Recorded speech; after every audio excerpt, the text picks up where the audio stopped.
এই ইসলাম ধর্ম হচ্ছে সহিহ আকীদা বিশ্বাস, নেক আমল, গুনাহ বর্জন, সুন্দর স্বভাব, চরিত্র মার্জিত আচরণ এবং উন্নত আদব ও শিষ্টাচারের সমষ্টির নাম। তাই যখন কোনো মানুষ ইসলাম ধর্ম গ্রহণ করে এবং নিজেকে মুসলমান বলে স্বীকার করে, তখন তার উপর পূর্ণ ইসলামকে মেনে চলা আবশ্যক। আল্লাহ তাআলা পবিত্র কোরআনে বলেন, ইয়া আইয়ুহাল্লাযীনা আমানু দুখুলু ফিস-সিলমি কাফা ওয়া লা তাত্তাবিউ খুতুওয়াতিশ শাইতান ইন্নাহু লাকুম আদুউম মুবিন।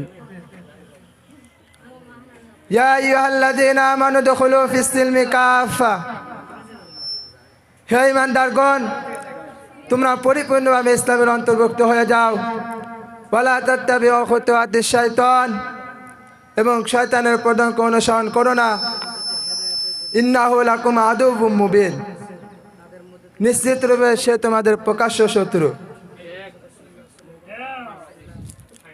সম্মানিত উপস্থিতি, একজন মুসলমান তার জীবন কাটাতে হলে সহিহ আকীদা বিশ্বাস রাখতে হবে, নামাজের পাবন্দী হতে হবে, রমজানের রোজা সহ অন্যান্য রোজা রাখতে হবে।